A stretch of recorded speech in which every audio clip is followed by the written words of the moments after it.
Hi പ്രിയമുള്ള സുഹൃത്തുക്കളെ, ഇസ്രയേലും ഇറാനും തമ്മിൽ ഇപ്പോൾ വലിയ രൂപത്തിൽ യുദ്ധം നടക്കുമെന്നും ഇസ്രയേലിനെ ഇപ്പോൾ തന്നെ ഇറാൻ അങ്ങ് മൊട്ടയടിച്ചു കളയുമെന്നും ഒക്കെയാണ് നമ്മുടെ നാട്ടിലെ മുക്കാൽ വണ്ണുകൾ പറഞ്ഞു പ്രചരിപ്പിച്ചത്. പക്ഷേ ഇപ്പോഴും രണഭൂമിയിൽ തന്നെ നെഞ്ചും വിരിച്ച് ജൂതപ്പടയുണ്ട്. ജൂതപ്പടയ്ക്കു വേണ്ടത് ലോക സമാധാനമാണ്.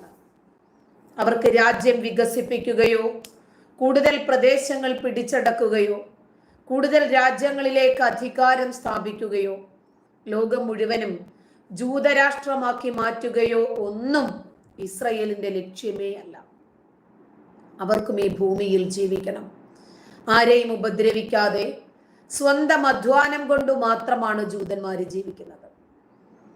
ആരോടും തെണ്ടാനും ഭിക്ഷയെടുക്കാനും യാചിക്കാനും സഹായം ചോദിക്കാനും ഒന്നും പോകാതെ അവരുടെ കഴിവുകളെ വികസിപ്പിച്ച് അവർ കയറി വരുന്നു. പക്ഷെ അധ്വാനിക്കാതെ എപ്പോഴും കൈനീട്ടി ഭിക്ഷയെടുത്ത് സഹായം ചോദിച്ച് ദയനീയതകൾ വിറ്റ് ജീവിക്കുന്ന പലസ്തീനെ സംബന്ധിച്ചിടത്തോളം ജൂതന്മാരുടെ വളർച്ച, ജൂതരാഷ്ട്രത്തിന്റെ വളർച്ച അവർക്ക് പ്രയാസമാണ്. പിന്നെ 6-ാം നൂറ്റാണ്ടിലെ ഗോത്ര പടച്ചോൻ പറഞ്ഞത് പ്രകാരം ജൂതന്മാരെ വെറുക്കാനും കൊല്ലാനും ഉപദ്രവിക്കാനും വേണ്ടി മാത്രം ഓടിയെടുക്കുന്ന ഈ വിഭാഗത്തിന് ഇനിയും ഈ ഗോത്ര പുസ്തക പ്രകാരമല്ല ഞങ്ങൾ ജീവിക്കേണ്ടത്, ഈ കാലഘട്ടത്തിന്റെ മാറ്റത്തിനൊത്താണ് എന്ന് ഇനി എന്ന് മനസ്സിലാകാനാണ്. ഇപ്പോൾ ഇസ്രായേലിന് വേണ്ടുന്ന തലകളൊക്കെ ഏതാണ്ട് ഇസ്രായേൽ എടുത്തു കഴിഞ്ഞു. ഇനി വേണ്ടത് യഹിയ സിൻവാർ എന്ന കൊടും ഭീകരന്റെ തലയാണ്. അപകടകാരിയായ കൊലയാളി എന്ന് ഇസ്രായേല് മുദ്രകുത്തിയ തലകളാണ് ഇസ്രായേൽ എടുത്തുകൊണ്ടിരിക്കുന്നത്. ഹമാസിന്റെ പുതിയ കമാൻഡറായി യഹിയ സിൻവാറിനെ തെരഞ്ഞെടുത്തു എന്ന വാർത്ത മാധ്യമങ്ങളിൽ വന്നു. അതിനു മുമ്പുണ്ടായിരുന്നത് ഇസ്മായിൽ ഹനിയെ ആയിരുന്നു. അവന്റെ തലയങ്ങെടുത്തു. അതിനു മുമ്പുണ്ടായിരുന്ന നേതാവിന്റെ തലയും എടുത്തു. അതിനു മുമ്പുണ്ടായിരുന്ന നേതാവിന്റെ തലയും എടുത്തു.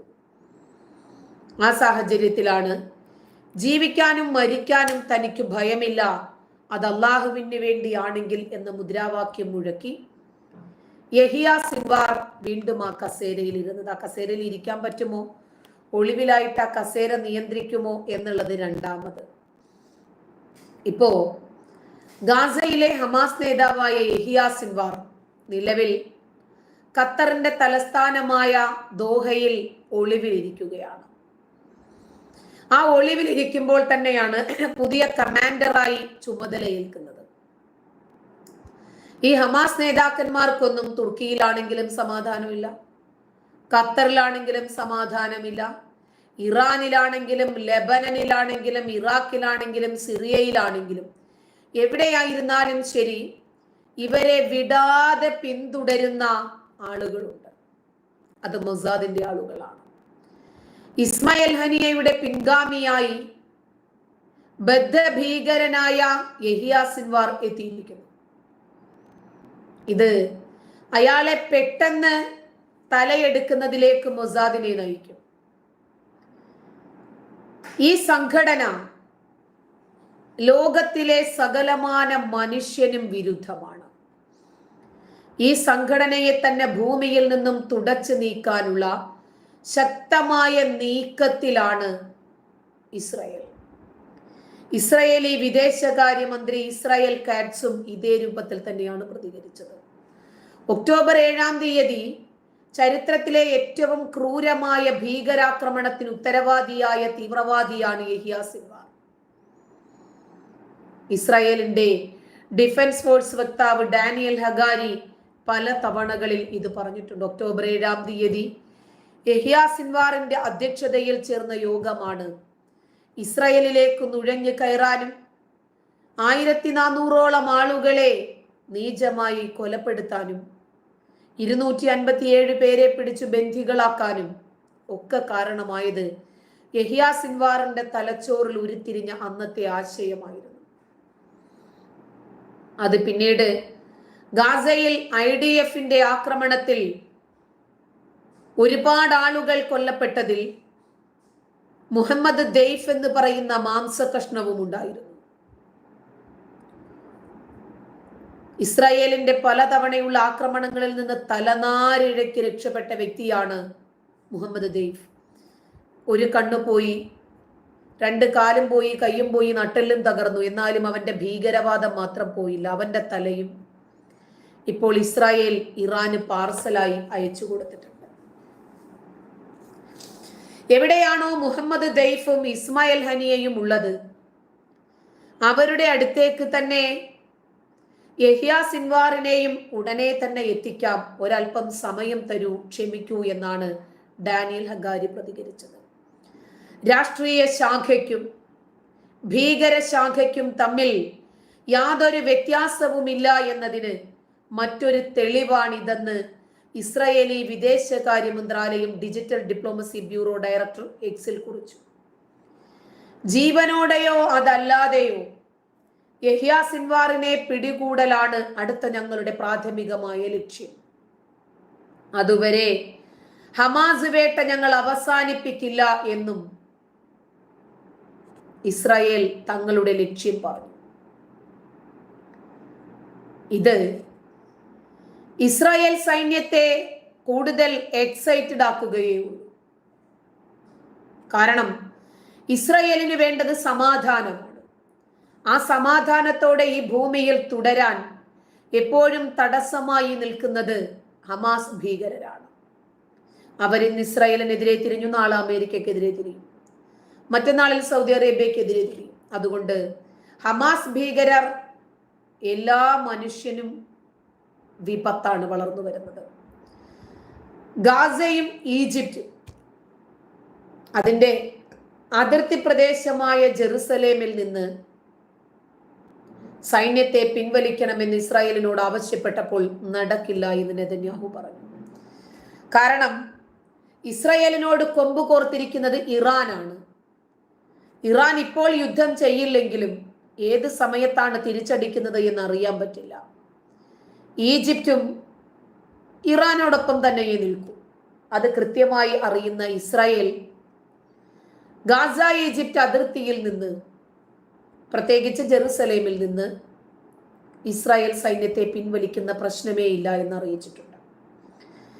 ഗാസ മുനമ്പിനും ഈജിപ്തിനും ഇടയിലുള്ള പ്രധാന അതിർത്തി പ്രദേശമായ ജെറുസലേമിലെ ഫിലാഡൽഫിയ അതിൻ്റെ ഇടനാഴിയിൽ നിന്ന് സൈന്യത്തെ പിൻവലിക്കുന്നതിന് ഇസ്രായേൽ അംഗീകരിച്ചതായി പല മാധ്യമങ്ങളും റിപ്പോർട്ട് ചെയ്യുന്നുണ്ട്. കാരണം ഇങ്ങോട്ട് എന്നാലേ ആഞ്ഞടിക്കാൻ പറ്റൂ. പക്ഷെ ഇസ്രായേൽ അത് ചെയ്യില്ല. ഇസ്രായേല് കാര്യപ്രാപ്തിയോടുകൂടി മാത്രമേ പ്രത്യേകിച്ച് ഹമാസ് ഭീകരരുമായി എതിരിടൂ. യുദ്ധം നിർത്തിയ ചെറിയ ചെറിയ സന്ദർഭങ്ങളിൽ എങ്ങനെയാണ് ഇവർ തിരിച്ചടിച്ചത് എന്ന് വ്യക്തമായിട്ടും ഇസ്രായേലിന് അറിയാം. US സ്റ്റേറ്റ് സെക്രട്ടറി ആന്റണി ബ്ലിങ്കനും പറഞ്ഞു ഇസ്രായേൽ സൈന്യത്തെ പിൻവലിക്കില്ല. എന്നാൽ പ്രധാനമന്ത്രിയുടെ ഓഫീസിൽ നിന്ന് ഇറക്കിയ പ്രസ്താവനയിൽ നെതന്യാഹു ഈ വാർത്തകൾ നിഷേധിച്ചതായി സിൻഹുവ വാർത്താ ഏജൻസി റിപ്പോർട്ട് ചെയ്തിട്ടുണ്ട്. കാരണം സൈന്യത്തെ പിൻവലിക്കേണ്ട കാര്യമില്ല. ഗാസ ഇസ്രായേലിന് സുരക്ഷാ ഭീഷണി ഉയർത്തില്ല എന്ന് ഉറപ്പാക്കുന്നത് ഉൾപ്പെടെ സുരക്ഷാ ക്യാബിനറ്റ് മുന്നോട്ട് വെച്ചിരിക്കുന്ന യുദ്ധലക്ഷ്യങ്ങളെല്ലാം നേടിയെടുക്കുന്നതുവരെ ഈ തീരുമാനത്തിൽ മാറ്റമുണ്ടാകില്ല എന്നും നെതന്യാഹു പ്രസ്താവനയിൽ വ്യക്തമാക്കിയിട്ടുണ്ട്. അതേസമയം ഫിലാഡൽഫി ഇടനാഴിയുടെ നിയന്ത്രണം നിലനിർത്താതെ തങ്ങളുടെ സുരക്ഷാ ആവശ്യങ്ങൾ നിറവേറ്റാൻ ഇസ്രായേലിന് കഴിയുമെന്ന് ഇസ്രായേൽ സൈനിക ഉദ്യോഗസ്ഥർ ആവർത്തിച്ച് വ്യക്തമാക്കി. ഫിലാഡൽഫിയിലെ നിയന്ത്രണത്തിനുള്ള നെതന്യാഹുവിന്റെ നിർബന്ധം ഈ കരാറിനെ അപകടത്തിലാക്കുമെന്നാണ് ഇവർ വാദിക്കുന്നത്. പക്ഷേ നെതന്യാഹുവിന് അറിയാം എന്ത് ചെയ്യണമെന്ന്. ഇപ്പോ ഹമാസു മര്യാദയ്ക്ക് ഇസ്രായേലിലെ ബന്ധികളെ പിടിച്ചു വെച്ചിട്ടുണ്ടല്ലോ, കുറച്ചു പേരെ വിട്ടുകൊടുക്കണം. ഇതാണ് ഇസ്രായേൽ ആവശ്യപ്പെടുന്നത്. എന്നാൽ ഇറാൻ പറയുന്നത് ഇറാന്റെ അകത്ത് കയറി ഹമാസ് നേതാക്കളുടെ തലകൾ ചുട്ടരിക്കുകയും ലെബനൻ നേതാവിന്റെ തല ചുട്ടരിക്കുകയും ചെയ്ത സാഹചര്യത്തിൽ ഇപ്പൊ കുറെ ഹമാസ് ഭീകരർ ഇസ്രായേലിന്റെ തടവറയിലുണ്ട്, ബന്ദികളാക്കപ്പെട്ടിട്ടുണ്ട്. അവരെ വിട്ടാൽ ഇറാൻ ഇനിയും ഇസ്രായേലിനോട് യുദ്ധമേ ചെയ്യില്ല. പക്ഷെ എന്തിനാണ് നിങ്ങൾ യുദ്ധം നിർത്തിവെക്കുന്നത്? യുദ്ധം ചെയ്ത് നിങ്ങളുടെ മികവ് തെളിയിക്കുക എന്നാണ് ഇസ്രായേൽ പറയുന്നത്. ഇസ്രയേലിൽ സർക്കാർ വിരുദ്ധ പ്രക്ഷോഭം കൊടുമ്പിരി കൊള്ളുന്നുണ്ട് ഇപ്പോൾ. സ്വാഭാവികമാണ്. കാരണം ബന്ധികളുടെ ബന്ധുക്കൾക്ക് അവരുടെ ജീവൻ പ്രധാനപ്പെട്ടതാണ്. അവർക്ക് ബന്ധികളെ മോചിപ്പിച്ചേ തീരൂ. പക്ഷേ പ്രധാനമന്ത്രിയായ ബെഞ്ചമിൻ നെതന്യാഹുവിനെ സംബന്ധിച്ചിടത്തോളം രാജ്യമാണ് പ്രധാനം. അതുകൊണ്ട് ടെല്ലവീവിന്റെ തെരുവോരങ്ങളിൽ സംഘടിപ്പിച്ച പ്രക്ഷോഭം ശക്തമായിരിക്കുമ്പോൾ അദ്ദേഹം കൃത്യമായി പറഞ്ഞു, ഒക്ടോബർ 7-ാം തീയതി ഇസ്രയേലിനെ ഇങ്ങോട്ട് കയറി ആക്രമിച്ച ഹമാസ് ഭീകരരെ നിലയ്ക്ക് നിർത്തുക എന്നത് നമ്മുടെ ബാധ്യതയാണ്. കാരണം നമുക്ക് വേണ്ടത് ഈ രാജ്യത്തിലെ ഓരോ വ്യക്തികളുടെയും ജീവൻ പ്രധാനപ്പെട്ടതാണ്. അതിലുപരി ഈ രാജ്യത്തിന്റെ നിലനിൽപ്പ് പ്രധാനമാണ്. അതുകൊണ്ട് ഇസ്രായേലിനെ ഞങ്ങൾ ആക്രമിച്ചേ പറ്റൂ, എന്നാലേ ഞങ്ങൾക്ക് സമാധാനം വരൂ എന്ന് ഇറാൻ പറയുന്നു. പക്ഷെ ആരും പറയുന്നില്ല ആക്രമിക്കണ്ട. നിങ്ങൾ ആക്രമിച്ചോ, ഒരു കുഴപ്പമില്ല. എന്നാൽ ഇറാനിലെ പുതിയ ഒരു പ്രസിഡന്റ് വന്നല്ലോ, ഇബ്രാഹിം റൈസിയുടെ തലതെറിച്ചതിന് പിന്നാലെ 50 വർഷത്തിന് മുമ്പുള്ള ഹെലികോപ്റ്ററിലെ ഇബ്രാഹിം റൈസി എന്ന ഇറാന്റെ മുൻ പ്രസിഡന്റ് യാത്ര ചെയ്തു. അത് അപകടത്തിൽപ്പെട്ടെന്നൊക്കെ പറയുന്നുണ്ടല്ലോ. മൊസാദ് അലക്കിയതാണെന്ന് ഇറാന് പറയാൻ പറ്റുമോ? ഇറാന്റെ അകത്ത് കയറിയിട്ടാണ് പലസ്തീൻ നേതാവായ ഇസ്മായിൽ ഹനിയയുടെ തല ഇസ്രായേലിൽ കൊണ്ടുപോയത് എന്ന് പറയാൻ പറ്റുമോ? ഇനി ആരെങ്കിലും ആ രാജ്യത്തേക്ക് വരുമോ? ഇപ്പോൾ മസൂദ് പെസഷ്കിയാൻ എന്ന വ്യക്തി പുതിയ പ്രസിഡന്റായി സ്ഥാനമേറ്റു. ഈ മന്ത്രിസഭയെ പൂർണ്ണമായി അംഗീകരിച്ചിരിക്കുകയാണ് ഇറാൻ പാർലമെന്റ്. ഇറാന്റെ അകത്ത് തന്നെ ഒരുപാട് പ്രശ്നങ്ങൾ കൊടുമ്പിരി കൊണ്ടിരിക്കുന്നു. 2001 ശേഷം ആദ്യമായിട്ടാണ് ഒരു ഇറാൻ പ്രസിഡന്റിന്റെ മന്ത്രിസഭയിലെ മുഴുവൻ അംഗങ്ങളും അംഗീകരിക്കപ്പെടുന്നത്. ഉച്ചയ്ക്ക് നടന്ന വോട്ടെടുപ്പിലാണ് ഇന്നലെ 19 അംഗങ്ങളും അദ്ദേഹത്തെ അംഗീകരിച്ചത്. ഏറ്റവും കൂടുതൽ വോട്ടുകൾ നേടിയ അസീസ് റസീൻ സദേയെ പുതിയ പ്രതിരോധ മന്ത്രിയായി നിയമിച്ചു. 288 പാർലമെന്റ് അംഗങ്ങളിൽ നിന്ന് 281 വോട്ടുകൾ നേടിയാണ് അസീസ് വിജയിച്ചത്. ഇതിനൊരു കാരണമുണ്ട്. ഇറാന്റെ അകത്ത് തന്നെ ഒരുപാട് എതിരഭിപ്രായങ്ങൾ ഉയർന്നു വരുന്ന സാഹചര്യമാണിത്. ഇറാന്റെ ഒരു രൂപത്തിലുമുള്ള ജനകീയ വിരുദ്ധമായ നയങ്ങളെ ഇറാൻ ജനത അംഗീകരിക്കുന്നില്ല. പ്രത്യേകിച്ച് 6-ാം നൂറ്റാണ്ടിന്റെ മത നിയമങ്ങൾ ഇറാനിലെ സ്ത്രീകളെയും കുട്ടികളുടെയും തലച്ചോറിലേക്ക് കെട്ടിവെച്ച് അവരെ ബുദ്ധിമുട്ടിപ്പിക്കുന്ന ഒരു ഏർപ്പാട്, അവരെ അടിച്ചമർത്തുകയും നിർബന്ധിക്കുകയും ചെയ്യുന്ന ഏർപ്പാട് ഒരു രൂപത്തിലും അംഗീകരിക്കാൻ സാധിക്കില്ല എന്ന് ഇറാൻ ജനത ഒറ്റവാക്കിൽ പറയും. ഇസ്രായേലിനെ ഞങ്ങൾ ആക്രമിക്കും, ഞങ്ങൾക്ക് ആക്രമിച്ചേ പറ്റൂ എന്ന് പറയുമ്പോൾ സ്വാഭാവികമായും ഇത് ലോക രാജ്യങ്ങളിലേക്ക് എത്തുമോ എന്ന് ഭയന്ന് അമേരിക്കയും ഖത്തറും ഒക്കെ ഇത് വേണോ ഒന്നും കൂടി ആലോചിച്ചിട്ട് പോരെ എന്ന് പറയും. ഇസ്രായേലിനെ തിരിച്ചടിക്കരുതെന്നും അങ്ങനെ തിരിച്ചടിച്ചാൽ അത് വലിയ ഭീകരമായ ഒരു യുദ്ധത്തിലേക്കും അതിൻ്റെ പരിണിത ഫലം വളരെ വേദനാജനകമായിരിക്കുമെന്നും യൂറോപ്യൻ രാജ്യങ്ങൾ ഇറാനെ മുൻകരുതൽ നൽകുന്നു. കാരണം ഈ മേഖലയിൽ സ്ഥിതി വഷളാകും. ഇസ്രായേലിനെ ആക്രമിക്കുന്നത് ഇറാൻ ഒഴിവാക്കണം. ഫ്രഞ്ച് പ്രസിഡന്റായ ഇമ്മാനുവൽ മാക്രോണും അത് തന്നെ പറഞ്ഞു. ജർമ്മൻ ചാൻസലർ ഒലാഫ് ഷോൾസ് അദ്ദേഹവും പറഞ്ഞു. ബ്രിട്ടീഷ് പ്രധാനമന്ത്രി കിയർ സ്റ്റാർമർ അദ്ദേഹവും പറഞ്ഞു, ഈ യുദ്ധത്തിൽ നിന്നും തൽക്കാലം പിന്മാറണം. കാരണം ഈ യുദ്ധം ലോക രാജ്യങ്ങളിലേക്ക് പടർന്നു പിടിക്കും. ഇസ്രയേൽ യുദ്ധം അവസാനിപ്പിക്കാൻ നാളെ ആരംഭിക്കുന്ന മധ്യസ്ഥ ചർച്ചകൾക്ക് പിന്തുണ അറിയിച്ച് 3 നേതാക്കളും രംഗത്ത് വന്നിട്ടുണ്ട്. കഴിഞ്ഞ മാസം ഹമാസ് മേധാവിയെ ടെഹ്റാനിൽ വെച്ച് വധിച്ച സംഭവത്തിൽ ഇറാൻ പ്രകോപിതരാണ്. ഇറാൻ ഇസ്രായേലിനോട് പകരം ചോദിക്കാൻ അവകാശമുണ്ടെന്ന് ഇറാൻ കുറേയായി പറയുന്നു. ഇറാന്റെ പുതിയ പ്രസിഡന്റ് മസൂദ് പെസഷ്കിയാൻ അദ്ദേഹവും പറയുന്നു, ഞങ്ങൾക്ക് ഇസ്രായേലിനോട് പകരം ചോദിക്കണം. ഇസ്രായേൽ പറഞ്ഞു, ചോദിച്ചോളൂ, പറയാം. ഇസ്രായേലിന് പേടിയില്ല. ഗാസയിലെ ഇസ്രായേൽ അതിക്രമങ്ങളോട് പാശ്ചാത്യ ലോകം പുലർത്തുന്ന മൗനം നിരുത്തരവാദപരമാണെന്നും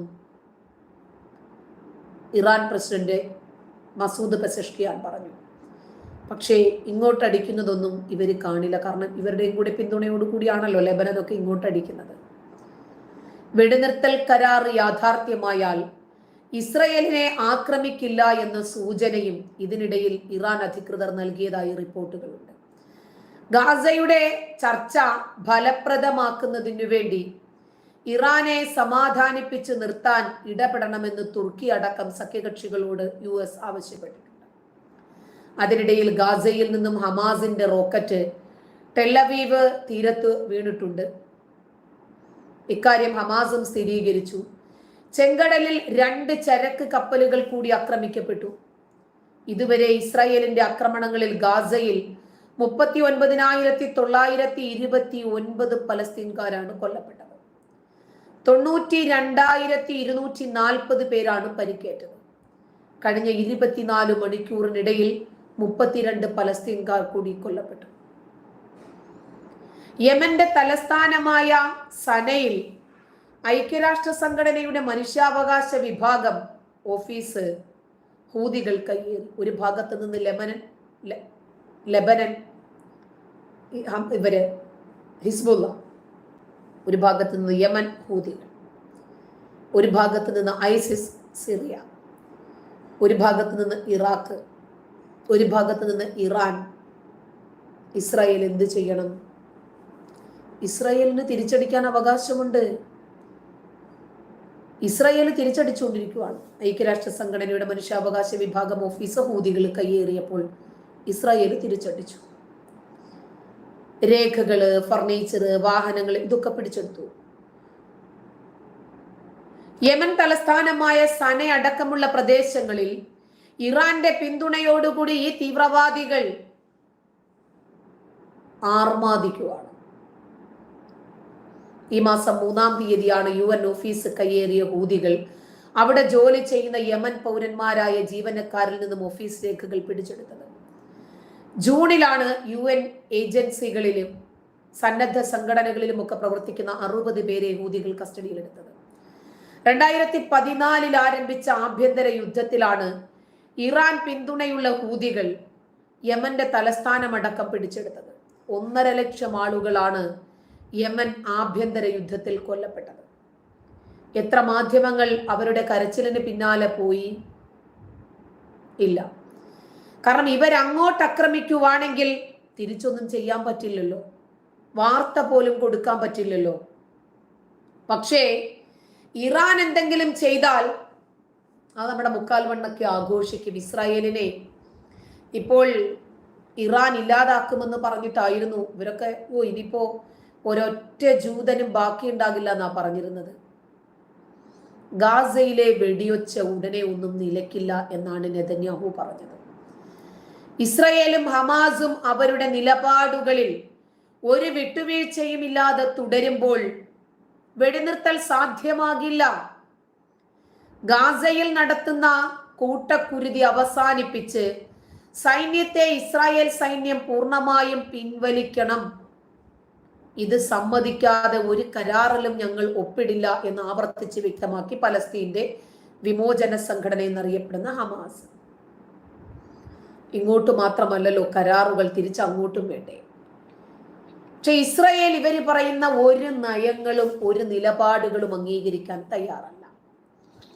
ബന്ധിമോചനമായിരുന്നാലും വെടിനിർത്തലായിരുന്നാലും ഇസ്രായേൽ ഇതുവരെ അംഗീകരിച്ചിട്ടില്ല. കാരണം ഇസ്രായേലിന് ചില തലകൾ കൂടി വീഴേണ്ടതുണ്ട് ഇസ്രായേലിൽ സമാധാനം പുനഃസ്ഥാപിക്കപ്പെടാൻ. ഇതൊക്കെ സംബന്ധമായി ഖത്തറിൽ ദോഹയിൽ നടന്ന 2 ദിവസം നീണ്ടുനിന്ന ചർച്ച അവസാനിച്ചതിന് പിന്നാലെയാണ് ഇസ്രായേൽ പറഞ്ഞത് ഈ യുദ്ധം അവസാനിക്കില്ല. ദോഹയിലെ ചർച്ചകൾ ഒരു രൂപത്തിലും അനുകൂലമല്ല എന്നാണ് ഇസ്രായേൽ പറഞ്ഞത്. ചർച്ച തടസ്സപ്പെടുത്തുകയും നിബന്ധനകളിൽ നിന്ന് ഒഴിഞ്ഞു മാറുകയും ചെയ്യുന്നത് ഇസ്രായേലാണ്. കാരണം ചെങ്കടലിൽ ഹൂതികൾ ആക്രമിക്കുന്നു, ലെബനൻ തിരിച്ചടിച്ചുകൊണ്ടിരിക്കുന്നു.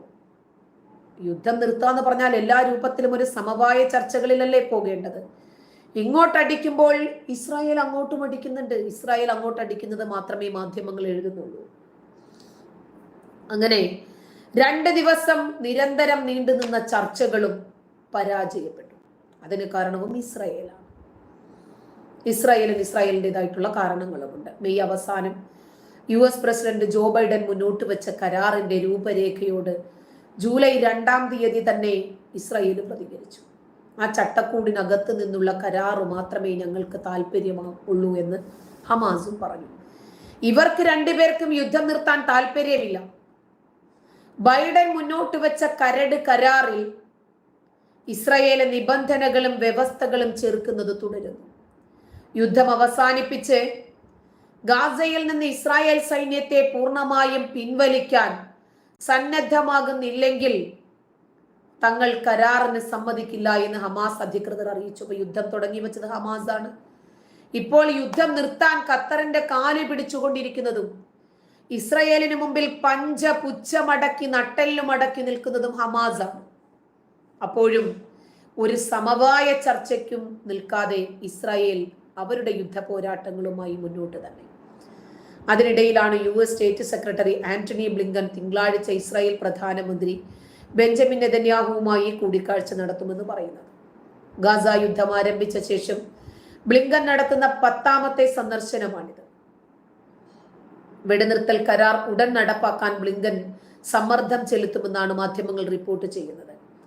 ഗാസയിൽ വെടിനിർത്തൽ ബന്ധിമോചന കരാറിലേക്ക് കൂടുതൽ അടുത്തിരിക്കുന്നതായി US പ്രസിഡന്റ് ജോ ബൈഡൻ പറഞ്ഞു. സെക്രട്ടറി ആന്റണി ബ്ലിങ്കനും ഇത് തന്നെയാണ് പറഞ്ഞത്. വ്യാഴാഴ്ചയും വെള്ളിയാഴ്ചയും ദിവസങ്ങളിൽ ദോഹയിൽ വീണ്ടും സന്ധി സംഭാഷണം നടക്കും. ഇന്നും ഇന്നലെ. അതിന് പിന്നാലെയാണ് ബൈഡന്റെ പ്രതികരണം. കരാറിന് അടുത്ത ആഴ്ചയോടുകൂടി ഒരു ഫൈനൽ രൂപം കൈവരുമെന്നാണ് മധ്യസ്ഥരായ ഖത്തറും അമേരിക്കയും ഈജിപ്തും സംയുക്തമായി പ്രസ്താവന അറിയിക്കുന്നത്. പക്ഷെ നിരന്തരം ചർച്ച നടത്തി ഇസ്രായേലിനോട് ഒരുപാട് നിബന്ധനകൾ ഹമാസ് ഭീകരർ അങ്ങോട്ട് വെക്കുമ്പോൾ ഹമാസ് ചർച്ചയിൽ നിന്നും ഒഴിഞ്ഞു നിൽക്കുകയും ചെയ്യുമ്പോൾ ഇസ്രായേൽ ആ ചർച്ചയോട് സഹകരിക്കാൻ പറ്റുന്നില്ല, മാറി നിൽക്കുന്നു. ഹമാസിനെ കരാറിന് സമ്മതിപ്പിക്കാനുള്ള മധ്യസ്ഥരുടെ ശ്രമങ്ങൾക്ക് നെതന്യാഹു നന്ദി പറഞ്ഞു. ഇസ്രായേലിന്റെ നിർദ്ദേശം അംഗീകരിക്കാൻ ഹമാസിന് മേൽ മധ്യസ്ഥർ നടത്തുന്ന സമ്മർദ്ദം ഫലം കാണുമെന്നാണ് ഇസ്രായേൽ പ്രതീക്ഷിക്കുന്നത്. കാരണം ഇതുകൊണ്ട് ഇസ്രായേലിനല്ല നേട്ടം, ഹമാസിനാണ്. കൊല്ലപ്പെട്ടുകൊണ്ടിരിക്കുന്നത് അവശേഷിക്കുന്ന ഹമാസുകാരാണ്, പലസ്തീൻ ജനതയാണ്. എന്നാൽ യുദ്ധം അവസാനിപ്പിക്കാനാകുമെന്ന പ്രതീക്ഷയോടെ ഇന്നലെ ദോഹയിൽ നടന്ന മധ്യസ്ഥ ചർച്ച അവസാനിച്ചു. ഗൗരവപൂർവം ക്രിയാത്മകമായി 2 ദിവസത്തെ ചർച്ച തുടരുമ്പോൾ ചർച്ചയുടെ 2ാം ഘട്ടം അടുത്ത ആഴ്ച ഈജിപ്തിലെ കെയ്റോയിൽ നടത്താനാണ് തീരുമാനിച്ചിരിക്കുന്നത്. ദോഹ ചർച്ചയിലൂടെ രൂപപ്പെട്ട നിർദ്ദേശങ്ങൾ നടപ്പാക്കാനും വെടിനിർത്തൽ കരാറിലെത്താനും കഴിയുമെന്നാണ് പ്രതീക്ഷിക്കുന്നതെന്ന് ഖത്തർ വിദേശകാര്യ മന്ത്രാലയം പുറത്തുവിട്ട സംയുക്ത പ്രസ്താവനയിൽ വ്യക്തമാക്കി. അതിനിടയിൽ ഒരു വശത്ത് ചർച്ച പുരോഗമിക്കുമ്പോൾ മറുവശത്ത് ഗാസയിൽ ഇസ്രായേൽ സൈന്യം പുതിയ കൂട്ടക്കൊലകളും കുടിയൊഴിപ്പിക്കലുമായി ആക്രമണം നിർബാധം തുടരുകയാണ് എന്ന് ഹമാസ്. പക്ഷെ ഹൂതികളും ലെബനൻ ഹിസ്ബുള്ളയും ഒക്കെ അങ്ങോട്ട് ആക്രമിക്കുന്നത് കൊണ്ടല്ലേ ഇസ്രായേലിന് തിരിച്ചാക്രമിക്കേണ്ടി വരുന്നത്. ഹമാസിനെ കൊണ്ട് കരാറിന് സമ്മതിപ്പിക്കാനുള്ള മധ്യസ്ഥരുടെ ശ്രമങ്ങൾക്ക് നെതന്യാഹു നന്ദി പറയാനുണ്ടായ സാഹചര്യം അതാണ്. നന്ദിയുണ്ട്, പക്ഷെ ഞങ്ങൾക്ക് തിരിച്ചടിച്ചേ മതിയാകൂ. ഒരുപാട് മധ്യസ്ഥ ചർച്ചകൾ നടത്തി. തുടർ ചർച്ചകൾ വീണ്ടും തുടരുവാണ്. അടുത്ത ഘട്ടം എന്ന നിലയിൽ ബന്ധിമോചനം, വെടിനിർത്തൽ കരാറ്, അതിർത്തിയിലെ നിയന്ത്രണം, മാനുഷിക സഹായം, ഇതൊക്കെയാണ് 2ാം സെക്ഷനിൽ വരുന്നത്. മൊസാദ് തലവനായ ഡേവിഡ് ബെർണിയ, ആഭ്യന്തര സുരക്ഷാ വിഭാഗത്തിന്റെ മേധാവിയായ Ronen Bar, military hostage chief ആയ നിറ്റ്സാൻ അലോൺ, ഇവരൊക്കെ ഇസ്രായേൽ പക്ഷത്ത് നിന്ന് പങ്കെടുത്തിട്ടുണ്ട് ചർച്ചയിൽ. ഹമാസ് മാറി നിന്നു ഈ ചർച്ചയിൽ നിന്ന്. ഈ ചർച്ചയിലെ നിർദ്ദേശങ്ങൾ അവരുമായി മധ്യസ്ഥർ ആശയവിനിമയം നടത്തിയതായിട്ടാണ് അന്താരാഷ്ട്ര മാധ്യമങ്ങൾ റിപ്പോർട്ട് ചെയ്യുന്നത്. എന്നാൽ ചർച്ചയ്ക്കായി ഖത്തറിലേക്ക് പോയ ഇസ്രായേലി പ്രതിനിധികൾക്ക് താക്കീതുമായി ടെല്ലവീവിലെ പ്രതിരോധ മന്ത്രാലയം ആസ്ഥാനത്തിന് മുന്നിൽ കഴിഞ്ഞ ദിവസം പടുകുറ്റൻ റാലി നടന്നിരുന്നു. ഇതാണ് ഒരു ഭാഗത്ത് എങ്ങനെയെങ്കിലും ഈ യുദ്ധം ഒന്ന് അവസാനിപ്പിക്കാനുള്ള ശ്രമങ്ങൾ തുടരുമ്പോൾ ഒരു രൂപത്തിലും ഞങ്ങൾ ഈ യുദ്ധം അവസാനിപ്പിക്കില്ല എന്ന് പറഞ്ഞ് ഇസ്രായേലിനോട് ഒരുപാട് നിബന്ധനകൾ വയ്ക്കാൻ ശ്രമിക്കുകയാണ് ഹമാസ് ഭീകരർ. അവര് വെക്കുന്ന ഒരു നിബന്ധനകളും അംഗീകരിക്കാൻ ഇസ്രായേൽ തയ്യാറല്ല. ഇസ്രായേൽ അവരുടേതായിട്ടുള്ള രൂപത്തിൽ തന്നെയാണ് മുന്നോട്ട് പോയിക്കൊണ്ടിരിക്കുന്നത്. കാരണം ഇസ്രായേലിൻ്റെതായിട്ടുള്ള ലക്ഷ്യങ്ങളുണ്ട്. ഇസ്രായേൽ അങ്ങോട്ട് കയറി ആക്രമിച്ചതല്ല, ഇങ്ങോട്ട് കയറി ആക്രമിക്കുകയും ഇസ്രായേലിലെ പാവങ്ങളായ നിരപരാധികളായ നിരായുധരായ 1400ഓളം പാവപ്പെട്ട സ്ത്രീകളെയും കുട്ടികളെയും ഒക്കെ നിഷ്കരുണം കൊല ചെയ്ത ഹമാസ് ഭീകരരോട് ക്ഷമിക്കാൻ ഇസ്രായേലിന് പറ്റുന്നില്ല. കാരണം ഇപ്പോൾ വെടി നിർത്തിയാൽ നാളെ വീണ്ടും ഹമാസ് ഭീകരർ ഇത് തന്നെ തുടരും. അത് കൃത്യമായി അറിയുന്നത് കൊണ്ടാണ് ഇസ്രായേലിന് ഇതേ നിലപാട് തന്നെ സ്വീകരിക്കേണ്ടി വരുന്നത്. എപ്പോഴാണോ ഇസ്രായേൽ യുദ്ധം അവസാനിപ്പിക്കുന്നത്, പിന്നീട് ഇസ്രായേൽ എന്ന രാജ്യം ഉണ്ടാകില്ല. എപ്പോഴാണോ ഹമാസ് യുദ്ധം അവസാനിപ്പിക്കുന്നത്, പിന്നീട് ലോകത്ത് സമാധാനം പുൽകും. ഇതൊരു വലിയ യാഥാർത്ഥ്യമാണ്, ഇതൊരു വലിയ സത്യമാണ്. ഇത് തന്നെയാണ് നെതന്യാഹു എത്രയോ വർഷങ്ങളായി പറഞ്ഞുകൊണ്ടിരിക്കുന്നത്. കാരണം ഇസ്രായേല് ഇറാന്റെ അകത്ത് കയറിയിട്ടാണ് ലെബനൻ നേതാവിനെയും ഇസ്മായിൽ ഹനിയ എന്ന ഹമാസ് നേതാവിനെയും കൊന്നത്. അതുകൊണ്ട് തന്നെ അന്ന് പ്രഖ്യാപിച്ചതാണ് ജൂലൈ 31 ഇസ്രായേലിനെതിരെ ഇറാൻ യുദ്ധം പ്രഖ്യാപിച്ചിട്ട് ഇതുവരെ ഇസ്രായേലിനെതിരെ ഒരു ചെറു വിരൽ അനക്കാൻ പോലും സാധിച്ചിട്ടില്ല. ആലോചിക്കണം, ഒരു ഭാഗത്ത് ഇറാൻ ഉണ്ട്, Iraq, Lebanon, Syria, Yemen, Russia, China, ഇവരെല്ലാവരും ഒരുമിച്ച് നിന്നിട്ട് പോലും ഇവരെല്ലാവരും ഒരുമിച്ച് മൂത്രമൊഴിച്ചാൽ ഉടനെ ഇറാൻ ഇവരെല്ലാവരും ഒരുമിച്ച് മൂത്രമൊഴിച്ചാൽ ഉടനെ ഇസ്രായേലിലെ ജൂതന്മാർ എവിടെയോ പോയി ഒളിക്കുമെന്നായിരുന്നു ഇവരാദ്യം പറഞ്ഞിരുന്നത്. എന്നിട്ട് എന്തുണ്ടായി? ഇവരുടെ ഒന്നും ഈ ഓലപ്പാമ്പ് കാണിച്ച് പേടിപ്പിക്കുന്ന രീതിയിൽ ഒരു രൂപത്തിലും ഇസ്രായേലിനെ വഴങ്ങിക്കിട്ടില്ല. യുദ്ധം തുടങ്ങി വെച്ച ഹമാസിന് അറിയില്ലായിരുന്നോ ജൂതന്മാരുടെ പക എത്ര പ്രകാരമായിരിക്കുമെന്ന്? ഈ ഹമാസ് ഭീകരരെ സംരക്ഷണം കൊടുത്ത സമയത്ത് തന്നെ ഖത്തറിനോട് ഇസ്രായേൽ വാർണിംഗ് ചെയ്തിട്ടുണ്ട്. ഇറാനും തുർക്കിക്കും വാർണിംഗ് നൽകിയിട്ടുണ്ട്. ഞങ്ങളുടെ ലക്ഷ്യം ഹമാസ് ഭീകരരാണ്. ആ ഹമാസ് ഭീകരർക്ക് നിങ്ങൾ സംരക്ഷണം നൽകിയാൽ ലോകത്തിന്റെ ഏത് കോണിലാണെങ്കിലും ശരി, ആ തലകൾ ഞങ്ങൾ പിഴുതെടുക്കും. ഇവര് കേട്ടില്ല. പിന്നെ എന്ത് ചെയ്യും? ഇറാനെ ഇസ്രായേൽ മുട്ടയടിക്കുന്നത് നോക്കിക്കോ. അപ്പോ ഇറാൻ ഇസ്രായേലിനെ ഇപ്പൊ ആക്രമിക്കും എന്ന് പറഞ്ഞ് എല്ലാവരും നോക്കിയിരിക്കും. ഞാനും നോക്കിയിരിക്കുക മാനത്തേക്ക്. നമ്മളെല്ലാവരും പിന്നെ താഴെ ഗ്രൗണ്ടിലൊന്ന് തിരിഞ്ഞു നോക്കിയപ്പോഴാണ് എനിക്ക് മനസ്സിലായി ഇറാൻ ഇസ്രായേലിനെ ഞൊട്ടും. ഒന്നും ചെയ്യാൻ പറ്റില്ല.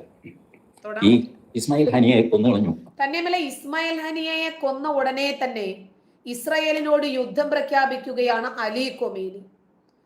യുദ്ധം പ്രഖ്യാപിച്ച് ഇവരിങ്ങനെ ചർച്ച ചെയ്തുകൊണ്ടിരിക്കുമ്പോൾ ദാ വരുന്നു മുഹമ്മദ് ദൈഫിന്റെ തല പാർസലായിട്ട് ഇറാനിലേക്ക്.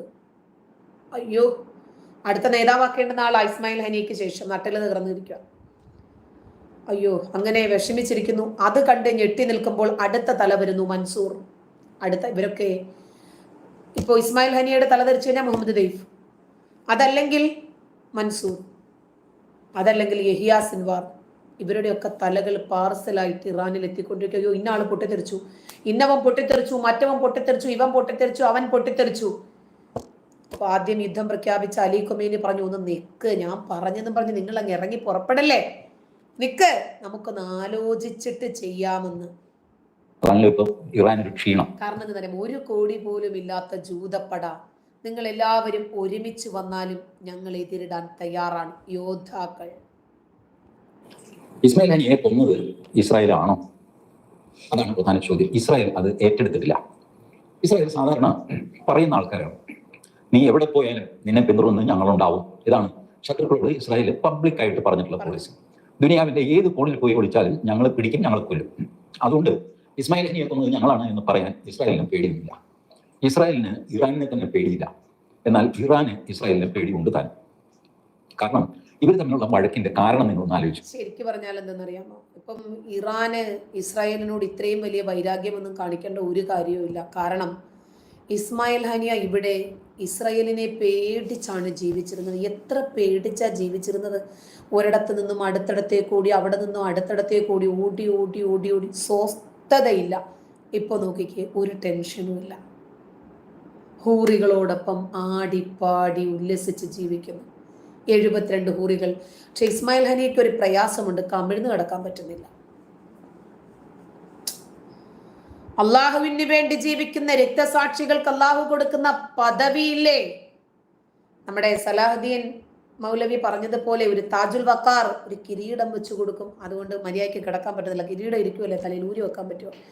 72 ഹൂറികളും ചുറ്റും നിൽക്കുകയാണ്. ഒരു സ്വസ്ഥതയുമില്ല. ആർമാദിക്കുമായിരിക്കും. എന്നാൽ ഇതിനൊക്കെ ഒരു മടുപ്പില്ലേ?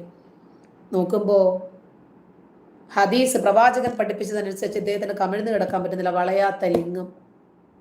ഞാൻ പറഞ്ഞതല്ലേ, എന്നെ തെറി പറഞ്ഞിട്ട് ഒരു കാര്യവും ഇല്ലേ? ഇതൊക്കെ സ്വർഗത്തിൽ കിട്ടുമെന്നാണ് ഹദീസുകളിലൂടെ പ്രവാചകൻ പഠിപ്പിച്ചു തന്നത്. ജൂതന്മാർക്കാണെങ്കിൽ വളയാത്ത ലിംഗവും വേണ്ട, തീർത്താൽ തീരാത്ത ലൈംഗികതയും വേണ്ട, 72 ഹൂറികളെയും വേണ്ട, കിളുന്ത് പെണ്ണുങ്ങളുടെ സ്ഥാനങ്ങളും വേണ്ട, ഒന്നും വേണ്ട. അവർ ഈ ലോകമാണ് സ്വർഗം. സ്വസ്ഥമായിട്ട് അവർ ഈ ലോകത്തൊന്ന് ജീവിച്ചോട്ടെ, അധ്വാനിച്ച്. അത്രേ അവർക്ക് വേണ്ടു.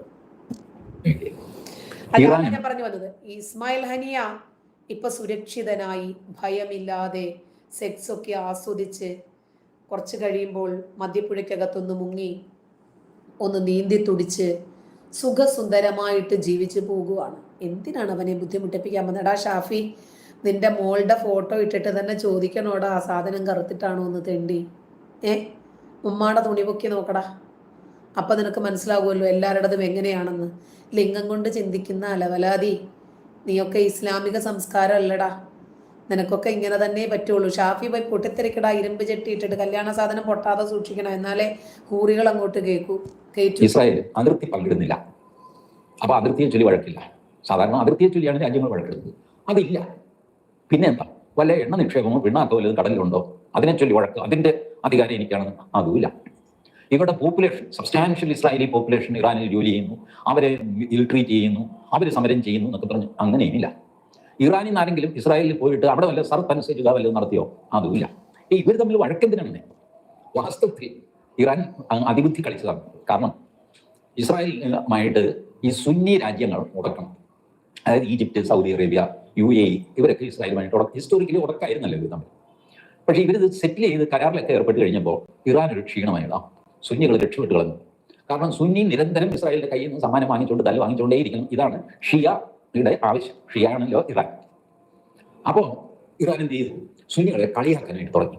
എടാ ഞാൻ നോക്ക്, എന്റെ നിയന്ത്രണം. അതായത് പ്രവാചകന്റെ തന്നെ അനുയായികൾ പിൽക്കാലത്ത് പരസ്പരം തമ്മിലടി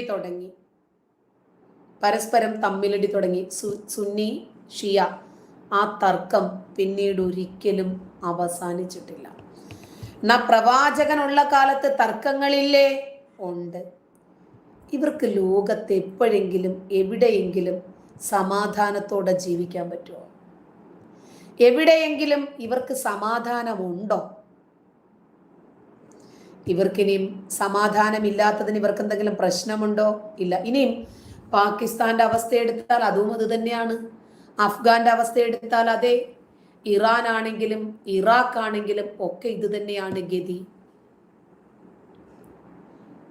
JTVHH നാണമില്ലേ ഷാഫി? ഇങ്ങനെയൊക്കെ വന്ന് പറയാൻ കഷ്ടം. പ്രബുദ്ധ കേരളം. ഇവര് കേരളക്കാരല്ല സുഹൃത്തെ. ഇവര് അഫ്ഗാനിലും പാകിസ്ഥാനിലും ഒക്കെ ജനിക്കേണ്ടവരാണ്. മദ്രസ ബുദ്ധിയല്ലേ? നിങ്ങൾ മനസ്സിലാക്കിയാൽ മതി. ഇതിനകത്ത് വരുന്ന മതേതര വിശ്വാസികളും ഇതര മതവിശ്വാസികളും ഒന്ന് മനസ്സിലാക്കുക. ഉമ്മയെ കണ്ടാലും ഇവന്റെ ചിന്ത ഇതാണ്, അവിടം കറുത്തിട്ടാണോ വെളുത്തിട്ടാണോ? മനസ്സിലായ? അപ്പോഴും ഇവന്റെ ഇഞ്ച് ഉമ്മയോട് പറയും. അങ്ങനെ പറഞ്ഞ് ഇവർക്കങ്ങ് കൂസലില്ലാതെയായി, നാണമില്ലാതെയായി. ആരോടും എന്തും പറയാനും ആരുടെ മുമ്പിലും സെക്സ് പറയാനും ചെയ്യാനും ഒക്കെ ഇവർക്ക് ശീലമുണ്ട്. കാരണം ഇവർ പഠിച്ചത് മദ്രസയാണ്. എന്തുകൊണ്ടാണ് ഈ മതത്തെ ഞാൻ ഇത്രയും രൂക്ഷമായി വിമർശിക്കുന്നത് നിങ്ങൾക്ക് മനസ്സിലായോ? ലിംഗമതമാണിത്, സെക്സ് ഇസ്ലാമാണിത്.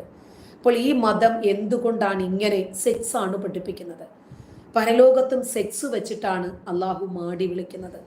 അതുകൊണ്ടാണ് ഈ മതം ഇങ്ങനെ. സാന്ദർഭികമായി ഞാൻ ഒരു വസ്തുതയും കൂടി കാണിക്കാം. സാന്ദർഭികമായി മാത്രം സൂചിപ്പിക്കുവാണ്. പിന്നെ ഇറാനികൾ എന്തുകൊണ്ടാണ് പൊട്ടിത്തെറിക്കാൻ പോകുന്നതെന്ന് നിങ്ങൾക്ക് മനസ്സിലാകും കേട്ടോ. നോക്കിക്കോ, ഇപ്പോൾ അദ്ദേഹം ചോദിച്ചില്ലേ, ഇപ്പോൾ വളരെ വൾഗറായിട്ട് പറഞ്ഞു, ഗ്രേസ് വന്ന് പറഞ്ഞു എന്ത് മോശമാണ്, നിങ്ങൾക്ക് നാണമില്ലെന്ന് ചോദിച്ചില്ലേ? ഇവർക്ക് നാണം ഉണ്ടാവില്ല. അതാ കേട്ടോ.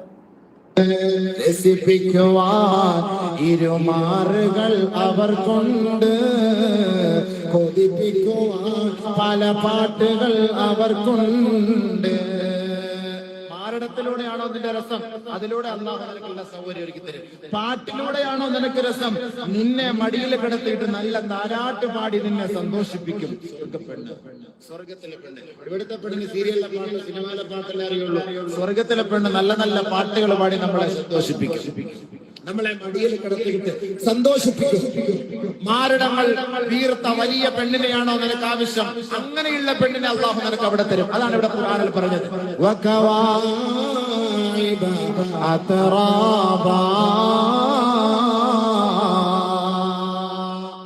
നല്ല മാരടമുള്ള പെണ്ണ്, സന്തോഷിപ്പിക്കുന്ന പെണ്ണ് അള്ളാഹ് തരും. അള്ളാഹു നമുക്ക് നല്ല സ്വർഗത്തിൽ. അപ്പൊ പിന്നെ ചെറിയ കുഞ്ഞാണെങ്കിലും വലിയ കുഞ്ഞാണെങ്കിലും ഭാര്യയുടെ DP ആണെങ്കിലും ഉമ്മാടെയും വാപ്പാടെയും DP ആണെങ്കിലും ഇവർക്കതൊന്നും പ്രശ്നമല്ല എന്ന് ഞാൻ സ്ഥാപിച്ചെടുത്തതാ. എന്തെന്നറിയാം, മദ്രസ പുസ്തകങ്ങളിലൊക്കെ ഇത്തരം കമ്പിക്കഥകളാണ് പഠിപ്പിക്കുന്നത്. ഉസ്താദന്മാരാണെങ്കിലോ ചെറിയ കുഞ്ഞുങ്ങളെ പോലും കാമവെറിയോടുകൂടിയാണ് നോക്കുന്നത്. പിന്നെ ഇവർക്ക് ഇതിനകത്ത് വന്ന് അങ്ങനെ പറയുന്നതിന് വല്ല പ്രശ്നമുണ്ടോ? ഒരു ഹിന്ദു ആകട്ടെ ഒരു ക്രിസ്ത്യാനി ആകട്ടെ, അയാൾ വീട്ടിൽ നല്ല കൾച്ചറിൽ വളർന്ന ആളായിരിക്കും. അതുകൊണ്ട് അവരുടെ സംസാരത്തിനും അതിൻ്റേതായിട്ടുള്ള മാറ്റമുണ്ടാകും. ഇവരെ സംബന്ധിച്ചിടത്തോളം നമ്മൾ പറയുന്ന വസ്തുതകൾ എന്താണ്, നമ്മൾ കാരണം നമ്മുടെ മതമാണ് മോശമാക്കപ്പെടുന്നത്, ഇതൊന്നും ഇവരുടെ വിഷയമല്ല. ഇവർക്കതൊന്നും വിഷയമല്ല. ഇപ്പോൾ എല്ലാ ഇസ്ലാമിക രാജ്യങ്ങളും ഒരുമിച്ച് നിന്നിട്ടാണ് ഇസ്രായേലിനെതിരെ പോരടിക്കാൻ തയ്യാറാകുന്നത്. എന്തുകൊണ്ടാണ്? ഇസ്രായേൽ ജൂതരാഷ്ട്രമായതുകൊണ്ട്. 6-ാം നൂറ്റാണ്ടിൻ്റെ ഗോത്ര പുസ്തകത്തിൽ ജൂതവിരോധമാണല്ലോ ഉള്ളതത്രേ. ആ കാലഘട്ടത്തിൽ പോലും മനുഷ്യന് സമാധാനമില്ലാതെ ജീവിക്കാൻ ഈ അന്യമത വിരോധം, എപ്പോഴും അന്യമതസ്ഥരെ എങ്ങനെ ഇല്ലാതാക്കും, ലോകം മുഴുവനും എങ്ങനെ ഇസ്ലാം മതം സ്വീകരിപ്പിക്കും, ഈ ഒരു വ്യഗ്രതയിലായിരുന്നു മുസ്ലിം ലോകം. പ്രവാചകന് സമാധാനം കിട്ടിയിട്ടുണ്ടോ? ഒരിക്കലുമില്ല. വീട്ടിനകത്ത് സമാധാനമുണ്ട്. ഭാര്യമാര് തന്നെ 2 ചേരിയിലായിരുന്നു. ഉദാഹരണം പറഞ്ഞുതരാം, സിമ്പിൾ. രാത്രി പുറത്തിറങ്ങി മൂത്രമൊഴിക്കാൻ പോലും ഭയന്ന് ബക്കറ്റിൽ മൂത്രമൊഴിച്ച് കട്ടിലിൻ്റെ അടിയിൽ വെക്കുന്ന ആളായിരുന്നു പ്രവാചകൻ. അങ്ങനെയാണ് ആയിഷയുടെ ഭൃത്യയ്ക്ക് വയറുവേദന വന്നതും ആ മൂത്രം എടുത്തു കുടിച്ചെന്നൊക്കെ പറയുന്നത്. അത്രയ്ക്ക് ഭയം, കാരണം സമാധാനമില്ല. വാളെടുത്തവൻ വാളാൽ വരൂ എന്ന് പറയില്ലേ? ഇവർ ഒരുപാട് ആളുകളെ കൊന്നു രസിച്ചു, ഇവർക്കത് തിരിച്ചു കിട്ടും. പാകിസ്ഥാനിൽ സമാധാനമുണ്ട്, അവർ മാത്രമല്ലേ ഉള്ളൂ അവിടെ. ഇറാനിൽ ഇവർ മാത്രമല്ലേ ഉള്ളൂ. അഫ്ഗാനിസ്ഥാനിൽ ഇവർ മാത്രമല്ലേ ഉള്ളൂ. ബംഗ്ലാദേശിൽ ഇവരല്ലേ ഭൂരിപക്ഷം. ഹിന്ദുക്കളെ കൊന്നൊടുക്കുന്നത് കണ്ടോ? ഒരു കോളേജ് പ്രിൻസിപ്പൽ അഞ്ജലി, അവരെയാണ് മരത്തോട് പിടിച്ച് കെട്ടിവെച്ചിട്ട് അടിച്ച് ക്രൂരമായി പീഡിപ്പിച്ച് ഒടുവിൽ സൈന്യം ഇടപെട്ടിട്ടാണ് അവരെ ജീവൻ മാത്രം ബാക്കി കിട്ടിയത്. പരിക്കേൽക്കാത്ത ഒരു സ്ഥലമില്ല. അവരെ പഠിപ്പിക്കുന്ന കുട്ടികളാ. ഇപ്പോ ഇന്ത്യ കൂടി പാകിസ്ഥാൻ ഒന്ന് പിടിച്ചെടുക്കണം. ഇന്ത്യൻ പ്രദേശങ്ങൾ കൈയടക്കാനുള്ള പലവിധ ശ്രമങ്ങൾ പല കാലങ്ങളിലായി പാകിസ്ഥാൻ നടത്തിയിട്ടുണ്ട്. ഇന്നും അത് തന്നെയാണ് ശ്രമിക്കുന്നത്. ഇപ്പൊ പാകിസ്ഥാന് വേറെ കുറച്ച് എളുപ്പ വഴി കൂടി കിട്ടിയിട്ടുണ്ട്. നമ്മൾക്കിപ്പോൾ ഒരാളെ തകർക്കണമെങ്കിൽ അവരുടെ ഈറ്റില്ലത്തിനകത്ത് നിന്ന് തന്നെ ഒരു ശത്രുവിനെ കിട്ടിയാൽ എളുപ്പമല്ലേ? അതുകൊണ്ട് ഈ സ്വതന്ത്ര ഭാരതത്തിനകത്ത് നിന്ന് തന്നെ രാജ്യദ്രോഹികളെ കണ്ടെത്താനും അവരെ വിലക്കെടുക്കാനും പാകിസ്ഥാന് കഴിഞ്ഞിട്ടുണ്ട്. ഇതെല്ലാം ഇന്ത്യൻ സൈന്യം കണ്ടുപിടിക്കും. അത് നിഷ്പ്രഭമാക്കും. ഇത് ഇന്ത്യയുടെ കാര്യത്തിൽ മാത്രമല്ല, പാകിസ്ഥാൻ ഏത് രാജ്യവുമായിട്ടുള്ള ബന്ധമാണെങ്കിലും ശരി, പരസ്പരം ഒരു വിശ്വസ്തത പാലിക്കാറില്ല. കാരണം ഇതാണ്, വിശ്വാസികൾ പരസ്പരമല്ലേ സൗഹൃദം പാടുള്ളൂ. നമ്മുടേത് ജനാധിപത്യ രാജ്യമല്ലേ, ബഹുസ്വര രാജ്യമല്ലേ, നരേന്ദ്രമോദി കാഫിറല്ലേ, എന്തിനാണ് ആ കരാറ് പൂർത്തീകരിക്കേണ്ട കാര്യമുണ്ടോ? ഇത്തരത്തിലൊരു സംഭവ യാഥാർത്ഥ്യമാണ് അമേരിക്കൻ ടാങ്കറുകൾ തകർന്നതുമായി ബന്ധപ്പെട്ട് ഉയരുന്ന വാർത്ത. അമേരിക്കയും ചൈനയും അടക്കം വിവിധ ലോക രാജ്യങ്ങൾ പാകിസ്ഥാന് ആയുധങ്ങളും സൈനിക വാഹനങ്ങളും നൽകാറുണ്ട്. ഇതുപോലെ വിവിധ ആവശ്യങ്ങൾ പറഞ്ഞ് കൈപ്പറ്റുന്ന ഇത്തരം സഹായങ്ങൾ പാകിസ്ഥാൻ കുരുട്ടു ബുദ്ധിയോടുകൂടി മാത്രമാണ് ഉപയോഗിക്കാറുള്ളത്. ഇത്തരത്തിലൊരു ചതി നേരിൽ കാണേണ്ടി വന്നു ആർക്ക്? അമേരിക്കൻ സെനറ്റർമാർക്ക്. ഡെമോക്രറ്റിക് പാർട്ടി അംഗവും അമേരിക്കൻ സെനറ്ററുമായ ക്വെന്റീൻ ബർഡിക്, അതുപോലെ വാൻസ് ഹാഡ്കെ, ഇവർ രണ്ടുപേരും ഒരിക്കല് ഇന്ത്യയിൽ സന്ദർശനം നടത്തി. ഇന്ത്യ പാകിസ്ഥാൻ അതിർത്തിക്ക് സമീപം പഞ്ചാബിലെ അമൃത്സറിലെത്തിയ ഇവര് 100ഓളം അമേരിക്കൻ നിർമ്മിത പാറ്റൺ ടാങ്കുകൾ ഒരിടത്ത് തകർന്നു കിടക്കുന്നത് കണ്ട് ഞെട്ടി. അത് ഇന്ത്യ പാകിസ്ഥാനിൽ നിന്നും പിടിച്ചെടുത്ത് തകർത്ത സാധനമാണ്. 1965 സെപ്റ്റംബർ 8 മുതൽ 10 വരെ ഇവിടെ വെച്ച് ഇന്ത്യയും പാകിസ്ഥാനും തമ്മിൽ നടന്ന ടാങ്ക് ഉപയോഗിച്ചിട്ടുള്ള ഏറ്റുമുട്ടലായിരുന്നു ആ ഓപ്പറേഷൻ അസൽ ഉത്തർ എന്ന് പറയാ, ഓപ്പറേഷൻ അസൽ ഉത്തർ. ഈ പോരാട്ടത്തില് ഇന്ത്യ തകർത്ത പാകിസ്ഥാൻ ടാങ്കുകളാണ് അമേരിക്കൻ സെനറ്റർമാർ അവിടെ കണ്ടത്. പാകിസ്ഥാൻ അഫ്ഗാൻ അതിർത്തിയിലെ ഭീഷണികളെ നേരിടാൻ എന്ന കാരണം പറഞ്ഞ് അമേരിക്കയിൽ നിന്ന് വാങ്ങിയ M47, M48 ഈ മോഡൽ ടാങ്കുകളാണ് പാകിസ്ഥാൻ ഇന്ത്യക്കെതിരെ ഉപയോഗിച്ചത്. പിന്നീട് പാകിസ്ഥാൻ സെനറ്റർമാർ കണ്ടത് മൊത്തം അമേരിക്ക നൽകിയ ടാങ്കുകളല്ല എന്നിവർ വാദിച്ചെങ്കിലും സത്യം അമേരിക്ക മനസ്സിലാക്കുകയും അത് പ്രൂവ് ചെയ്യുകയും ചെയ്തു. അതായത് ചതി ഇവരുടെ രക്തത്തിൽ അലിഞ്ഞു ചേർന്ന സ്വഭാവ ഗുണമാണ്. അത് അത്ര പെട്ടെന്നൊന്നും മാറത്തില്ല. ഇവരുടെ കാര്യം മാത്രമല്ല, ഇറാനില് കഴിഞ്ഞ ക്രിസ്തുമസ് ആഘോഷിക്കുന്ന സമയത്ത് എല്ലാ ക്രിസ്ത്യൻ രാജ്യങ്ങളും ക്രിസ്തുമസ് ആഘോഷിക്കുന്നു. ആ സമയത്ത് ഇറാനിലെ സാധാരണക്കാരുടെ മാനസികാവസ്ഥ നമ്മൾ ചിന്തിക്കുന്നതിനും അപ്പുറമായിരുന്നു. ഇറാനിലെ തലയോട്ടി തകർക്കപ്പെട്ട അനേകായിരം കുഞ്ഞുമക്കൾ, പെൺകുട്ടികൾ, ആക്ടിവിസ്റ്റുകൾ, അതിലൊരാളാണ് നിഗാ ഷകരാമി. അതായത് അവരിൽപ്പെട്ട 22 വയസ്സുകാരിയായ മഹ്സ അമിനി എന്ന് പറയുന്ന പെൺകുട്ടിയുടെ തലമുടി കുറച്ച് കണ്ടുപോയി എന്ന കാരണത്താൽ മുടി മുറിച്ചും മൂക്ക് മുറിച്ചും വളരെ ക്രൂരമായി പീഡിപ്പിച്ച് അടിവയറ്റിൽ ചവിട്ടിക്കൊന്ന ആ പെൺകുട്ടിയുടെ ചോരയ്ക്ക് നീതിക്ക് വേണ്ടി ഇറങ്ങിയതാണ് ഒരു പറ്റം ആളുകൾ, കുട്ടികൾ. അങ്ങനെ അഗ്നിജ്വാലയായി പ്രതിഷേധ പ്രകടനത്തിൽ പങ്കെടുത്ത പെൺകുട്ടിയാണ് നിഗാ ഷകരാമി. ശക്തമായി പ്രതികരിക്കുന്ന ഭാവി വാഗ്ദാനങ്ങളിൽപ്പെട്ട ചുണക്കുട്ടി. ഈ പെൺകുട്ടിയെ സൈന്യം പിടിച്ചുകൊണ്ടുപോയി ടെറസിന്റെ മുകളിൽ നിർത്തിയിട്ട് തള്ളിയിട്ട് കൊല്ലുകയായിരുന്നു. ഈ പെൺകുട്ടിയുടെ ദുരൂഹ മരണം വിവാദമായി ഇറാനിൽ കത്തിപ്പടർന്നു. അങ്ങനെ കെട്ടിടത്തിന് മുകളിൽ നിന്ന് വീണു മരിക്കുന്ന ഒരുപാട് കുട്ടികൾ. കാരണം ഇവർ വിളിച്ചുകൊണ്ട് പോകുക വിശ്വസിച്ച്. അദ്ദേഹം പറഞ്ഞ് ചതി ഈ വിഭാഗത്തിന്റെ രക്തത്തിൽ അലിഞ്ഞു ചേർന്ന സ്വഭാവമാണ്. ഇവർ പിടിച്ചുകൊണ്ട് പോകും, തലയ്ക്ക് പിന്നിൽ മാരകമായ ആയുധം കൊണ്ട് അടിച്ചു വീഴ്ത്തിയിട്ട് എടുത്ത് താഴോട്ടിടും. ഇത് ഒരു നിഗാ ഷകരാമിയുടെ മാത്രം കാര്യമല്ല. നിഗാ ഷകരാമിയുടെ മാതാവ് നസ്രിൻ കണ്ണീരോടെ ഉറക്ക വിളിച്ചു പറയുന്നു, തലയോട്ടി തകർന്നാണ് എൻ്റെ മകള് മരിച്ചത്. ഇതൊരു മാതാവിൻ്റെ വിഷയമല്ല. ഇറാനിലെ മതഭീകരതയ്ക്കെതിരെ പോരാടുന്ന എല്ലാ ആണിൻ്റെയും പെണ്ണിൻ്റെയും പെൺകുട്ടികളുടെയും ചെറുതിൻ്റെയും വലുതിൻ്റെയും ഒക്കെ അവസ്ഥ ഇതാണ്. ആ സമരത്തിൽ പങ്കാളികളായ മിടുക്കന്മാരും മിടുക്കികളുമായ ആളുകളെയൊക്കെ ഇറാൻ കൊന്നു. ഇവര് നാളെ നമ്മുടെ രാജ്യത്തെ സേവിക്കേണ്ടവരാണ്. ഇത് നമ്മുടെ രാജ്യത്തിന് മുതൽക്കൂട്ടാകേണ്ടുന്ന യുവതയാണ് എന്ന് ചിന്തിക്കാൻ അവർക്ക് സാധിക്കാതെ പോയത് അവരുടെ തലച്ചോറിൽ മതവും ചതിയും ഒളിഞ്ഞു കിടക്കുന്നത് കൊണ്ടാണ്.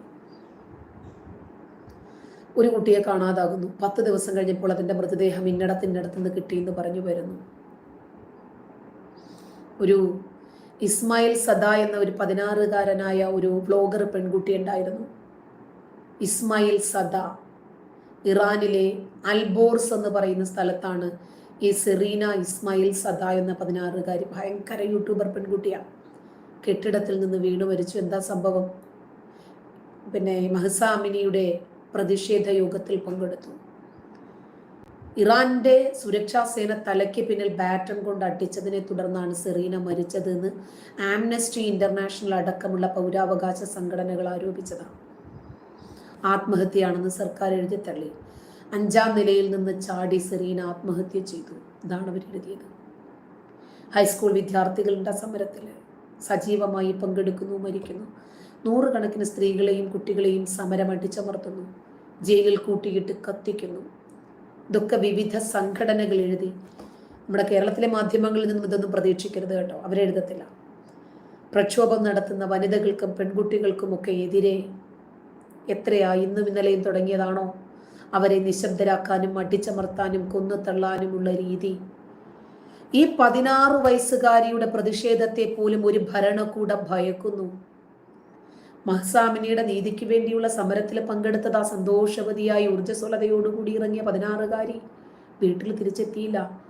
10 ദിവസം കഴിഞ്ഞപ്പോൾ ഇടിച്ച് തകർത്ത ശരീരം, അടിച്ച് തകർക്കപ്പെട്ട തലയോട്ടി, ഇടിച്ച് തകർക്കപ്പെട്ട മൂക്കും മുഖവും, തലയുടെ പിൻഭാഗം പൊളിഞ്ഞു, കഷ്ണങ്ങളാക്കിയ മാംസ കഷ്ണം ബന്ധുക്കൾക്ക് കിട്ടുക. പോലീസ് ഗുണ്ടകൾ ഇവരാരോട് നീതി ചെയ്യുമെന്ന ഇവരിൽ നിന്നും നീതി പ്രതീക്ഷിക്കരുത്. സ്വന്തം ജനതയോട് പോലും കൂറില്ലാത്ത, സ്നേഹമില്ലാത്ത, പ്രതിബദ്ധതയില്ലാത്ത, മനുഷ്യത്വമോ മനുഷ്യാവകാശമോ കാണിക്കാത്ത ഇവർ ജൂതന്മാരോട് മനുഷ്യാവകാശം കാണിക്കുമെന്ന ഇല്ല. അമേരിക്കയിൽ നിന്നും ആയുധങ്ങൾ വാങ്ങി ഇന്ത്യക്കെതിരെ ഉപയോഗിക്കും. ഇന്ത്യയോട് ഭക്ഷണം വാങ്ങുന്നു, സഹായം വാങ്ങുന്നു, സൈനിക സഹായം അഭ്യർത്ഥിക്കുന്നു. കറണ്ടില്ല, വെട്ടമില്ല, വെളിച്ചമില്ല, വെള്ളമില്ല, ഇന്ധനമില്ല, കഴിക്കാനോ കുടിക്കാനോ കൊടുക്കാനോ ഒന്നുമില്ല. ഭീകരവാദത്തിന് വല്ല കുറവും ഉണ്ടോ? ഭീകരവാദവും തീവ്രവാദവും ഇവരുടെ രക്തത്തിൽ അലിഞ്ഞു ചേർന്ന സ്വഭാവ ഗുണമാണ്. അത് മാറത്തില്ല. ചാവാൻ കിടക്കുന്ന സമയത്തും ഇന്ത്യക്കെതിരെ ആഞ്ഞടിക്കാനാണെങ്കിൽ അവരുണ്ടാകും. അതുകൊണ്ടാണ് ഞാൻ പറഞ്ഞത്, പാകിസ്ഥാൻ ഇന്ത്യയിൽ നിന്ന് തന്നെ ശത്രുക്കളെ ഇന്ത്യക്കെതിരെ വളർത്തിയെടുത്തിട്ടുണ്ട്. കാരണം രാജ്യവിരുദ്ധർ ഇവിടെയുണ്ട്. ഐ ലവ് പാകിസ്ഥാൻ എന്ന ബലൂണ് വിറ്റത് ഇവിടെയാണ്. പാകിസ്ഥാന്റെ ദേശീയ പതാക സ്വാതന്ത്ര്യ ദിനത്തിന്റെ അന്ന് ഉയർന്നത് ഇവിടെയാണ്. മനസ്സിലായോ?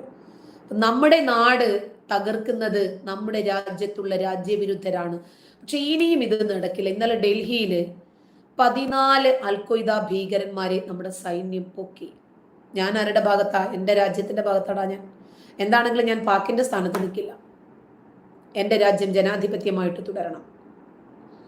ഞാൻ പാകിസ്ഥാന്റെ ഭാഗത്ത് നിൽക്കില്ല, നിൽക്കാൻ എനിക്ക് പറ്റില്ല. ഞാനൊരു രാജ്യസ്നേഹിയാണ്. സിഐക്ക് മനസ്സിലാകുന്നില്ല ഞാൻ ആരുടെ ഭാഗത്താണ് നിൽക്കുന്നതെന്ന്. അതുകൊണ്ട് പാകിസ്ഥാന്റെ ഭാഗത്ത് നിൽക്കത്തില്ല, ഇന്ത്യയുടെ ഭാഗത്ത് നിൽക്കുമെന്ന് പറഞ്ഞപ്പോൾ കോൻബോസ് വന്ന് കൂത്തിച്ച് എന്നിട്ട് ഉമ്മയെ വിളിക്കും.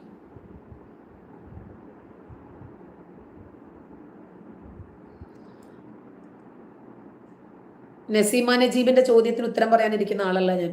എന്താ നീ എന്നെ കൂലിക്കിരുത്തിയിരിക്കുക? ഭീഷണിയുടെ സ്വരമൊക്കെ അപ്പോൾ ഓടി വന്നേ. ഞാനിത് എത്ര കണ്ടതാ. അപ്പോ ഈ നാട്ടിൽ നിന്ന് തന്നെ ഏറ്റവും കൂടുതൽ രാജ്യവിരുദ്ധരെ ഉണ്ടാക്കിയെടുക്കാൻ പാകിസ്ഥാന് സാധിച്ചിട്ടുണ്ട്.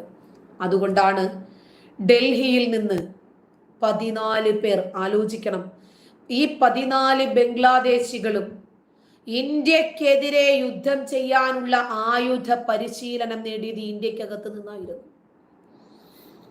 ഈ അൽ-ഖ്വയ്ദ ഭീകരർക്ക് യഥേഷ്ടം ഇന്ത്യ വിരുദ്ധത പ്രവർത്തിക്കാൻ, പ്രചരിപ്പിക്കാൻ, വളർത്തിയെടുക്കാൻ ഈ രാജ്യത്ത് സാധിക്കുന്നു എന്ന് പറയുമ്പോൾ തന്നെ നമ്മുടെ രാജ്യം ഉൾക്കൊള്ളുന്ന രാജ്യവിരുദ്ധരെ സംബന്ധിച്ചൊന്ന് ചിന്തിച്ചു നോക്കിക്കേ. ഇവരെയൊക്കെ ഒന്ന് നോക്കി വെച്ചോട്ടോ. പാകിസ്ഥാനോടല്ല ഇന്ത്യയോടാണ് എൻ്റെ കൂറെന്ന് പറഞ്ഞപ്പോൾ ഷാനവാസ് ചോദിക്കുകയാണ്, നിങ്ങളൊരു മുസ്ലിം ആയിരുന്നില്ലേ എന്ന്. കേട്ടോ, അപ്പൊ മുസ്ലിമായ ഇവർക്ക് മുഴുവനും കൂറ് പാകിസ്ഥാനോടാണ്.